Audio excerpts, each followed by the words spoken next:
toute façon, si on les avait sollicités au mauvais moment, c'était pas bon pour nous aujourd'hui. Parce qu'aujourd'hui, vraiment, le projet nous tient quand même à cœur.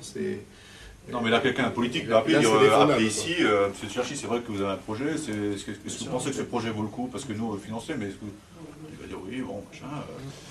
On a une clinique au Mans qui était d'accord de nous prêter ses infrastructures pour faire une opération sur l'homme. Et à l'époque, les chirurgiens du Rachi qui travaillaient là-bas nous disaient qu'ils étaient en mesure de faire cette opération, quoi. Mais il leur faudrait un appui avec un neurochirurgien, mais que nous, on présentait à l'époque, puisque c'était le Mexicain. Donc, j'ai été sollicité par l'association Neurogel en Marche afin de conduire une étude préclinique. Une étude préclinique qui consistera à étudier les effets du neurogel et de deux substances, l'érythropoïétine et la progestérone, sur des rats qui ont subi une lésion chronique de la moelle épinière. Nous avons demandé au docteur de Cherchi de tester l'hypothèse PO progestérone plus neurogel, dans le but d'améliorer les performances du neurogel. Pourquoi améliorer les performances du neurogel? Parce que déjà en 2000, l'inventeur du neurogel, le docteur Stéphane Worley, a essayé lui d'améliorer ses performances en y incluant des cellules souches et des facteurs de croissance. Mais ça n'a pas eu l'effet escompté, les améliorations étaient assez faibles. Depuis 10 ans, la recherche a fait des progrès, et effectivement, c'est aperçu, il y a beaucoup de publications qui traitent de l'apport de l'EPO et de la progestérone dans les lésions du système nerveux central. L'objectif de cette étude est de voir quels sont les effets combinés du neurogel, de l'EPO et de la progestérone chez des animaux qui ont une lésion chronique de la moelle épinière. Aujourd'hui, nous sommes détenteurs du brevet, de la thérapie du neurogel. Nous pouvons essayer cette hypothèse. De combiner le neurogel, le PO et la progestérone. Dans le but d'améliorer les performances du neurogel.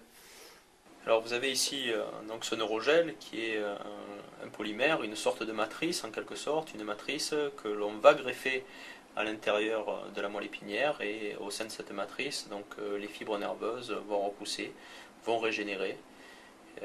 Avec le COSORT, on va remplacer le tissu central, le tissu nerveux, par ce polymère dans le système nerveux central.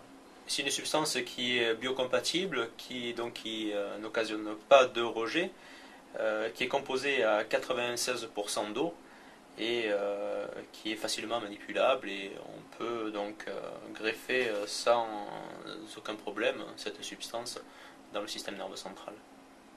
Le PO est une substance endogène, et il y a quelques publications dans la littérature scientifique qui relatent de ces effets de l'EPO et qui décrit que cette EPO entraînerait une neurogenèse dans le système nerveux central.